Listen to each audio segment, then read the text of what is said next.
Hey there everybody, this is Lee with Creative2xmom, and today we're going to be talking about what I read in the month of September.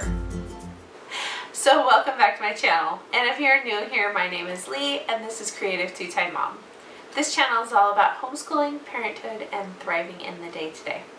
Or in the case of today's video, books. I put up a video like this one at the end of each month sharing what I read personally as well as what we read for read alouds with the kids. I'm also being joined today by Lindsay at Bytes of Memory. I'm going to link her channel down below. She's uploading a video like this one sharing what she read throughout the month of September as well. So I'm going to share with you what I read, and then I'm going to share with you what we read aloud with our kids. The first book I read this month was called The Amish Christmas Kitchen. And this is a collection of short stories. I read it on my Kindle. It's by several authors, and it's Amish fiction, of course. I'm going to link my full review down below because this was a book that I was sent from the publisher. However, I will tell you, I really enjoyed the first two. I think it was the first two books. The third book, not as much. It was about this young girl who is searching for her birth family, and she is entered into like a DNA database, and she is matched with an Amish family. So this is kind of some unusual circumstances that wouldn't normally happen, and she goes searching for this family on Christmas Eve when she has a falling out with her adopted family. And it's all about her entering into this world, and she feels a little bit uncomfortable and they feel a little bit uncomfortable and trying to discover who her birth family is. This was the only book of the three that was written in first person, and maybe that's why it was a little bit, it just had a halting feeling to it. It didn't read real smooth, the emotion wasn't there, everything was sort of just abrupt. And so it wasn't nearly as good as the first two. It did have a little bit more of a twist than the first two. It wasn't quite as predictable, but I enjoyed the first two books a lot better because the writing was just better. Even though you had a feeling where things were going and you could kind of see the end, the writing on the first two stories was just a lot better. So for me, and I feel like as the fall season hits and the holiday season hits, I like stories like this because I just need something a little bit lighter for the brain space. But at the same time, just the writing on the third one was not as good. The second book that I read, or I will confess, started to read this month, was called Leading Women to the Heart of God. This is by Lisa Turkhurst. This is also a compilation of several authors. Each chapter is a different author, and then the authors will repeat several times throughout the book. It's a book about praying through vision casting for a women's ministry, some of the practical aspects of it, writing a vision statement, presenting it to your church, kind of finding out what your church needs and how to best support their vision with your women's ministry. I have had this book on my shelf for probably 15 years. It's one of those that I refer to again and again, but it's been about 4 or 5 years since the last time I read it. I picked it up. I still think it's a really great book, especially if you are birthing a women's ministry in your church. If you're kind of starting from scratch, it takes you through a lot of the spiritual aspects as well as not just the feet on the ground practical stuff, but the why you do things. I think for me, I was just realizing that as much as I want to read this right now, this is probably not where I'm at in life right now or where I'm at in ministry. And so even though I think it's a really great book, I didn't finish that one. The third book that I read this month, and probably the best book that I read this month, was called Raising Successful Teens. This is by Jeffrey Dean. This was a review book as well, so I will link my full written review down below. What I was reading that I didn't realize at the time that I started this is that this is a republication of an older book by the same author, but that 70% of the content in this book is new information. So if you think you have something similar to this on the shelf, I can't remember the original title of the publication, but definitely look into this because it is over half new. I put up a video a few months ago called my top 5 parenting books. This is gonna bump somebody because this one shot right up there. It's probably number 2 on my list now. The information and the way he sets this all up is so relevant for today.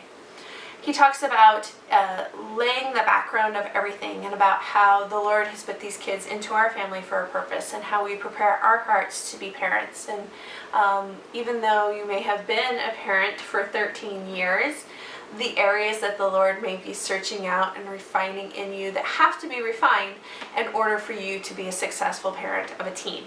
And then he goes into a lot of the current issues that teenagers are dealing with. Social media, cell phone usage, friendships. Friendships are totally different now than they were 20 years ago.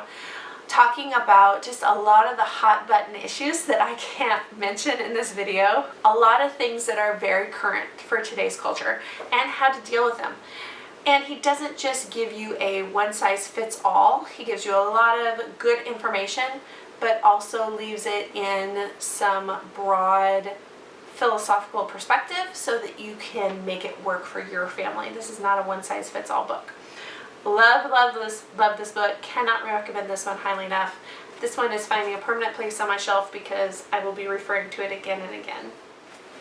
And the last book on my personal read list this month was Something Needs to Change by David Platt. This was part of my list of books that I wanted to read, my fall reading list. I will link that video down below as well.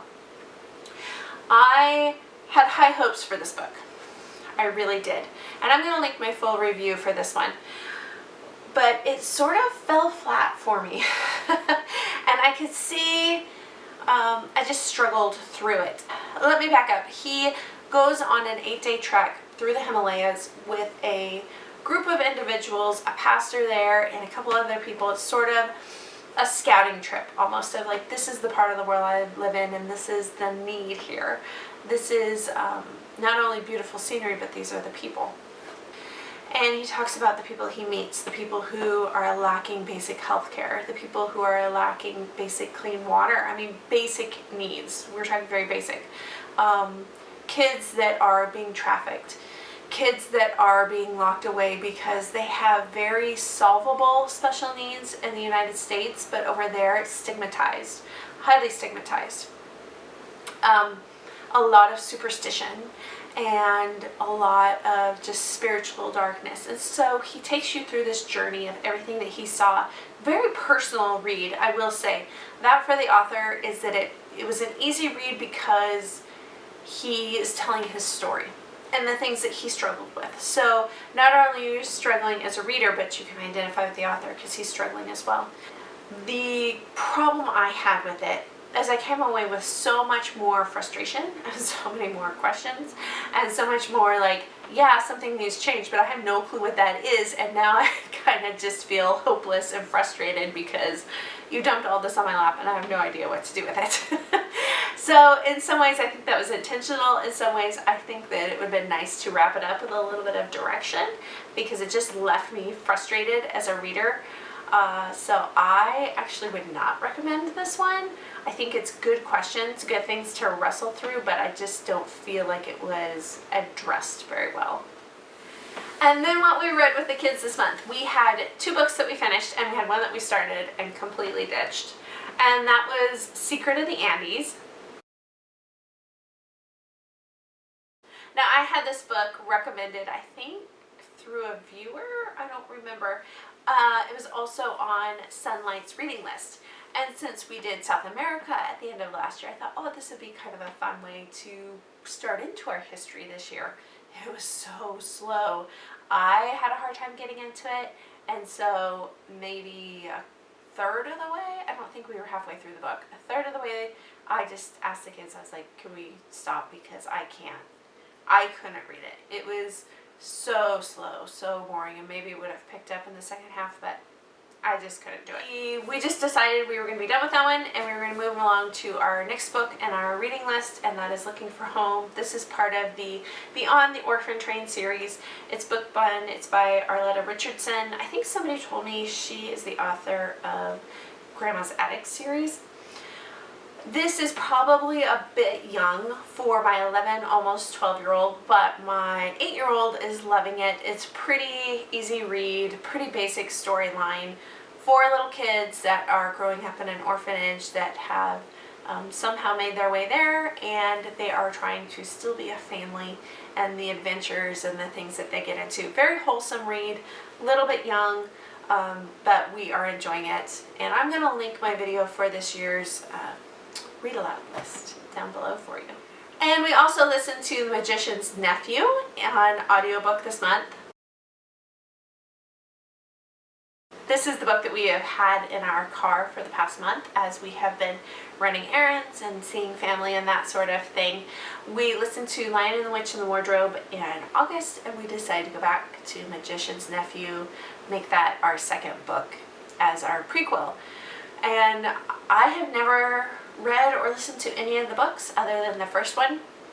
So this was kind of fun to hear of a different group of characters and how Narnia came to be and how they stumbled upon it, and kind of a little bit of background on Aslan and some of the struggles that are happening there, some of the conflict.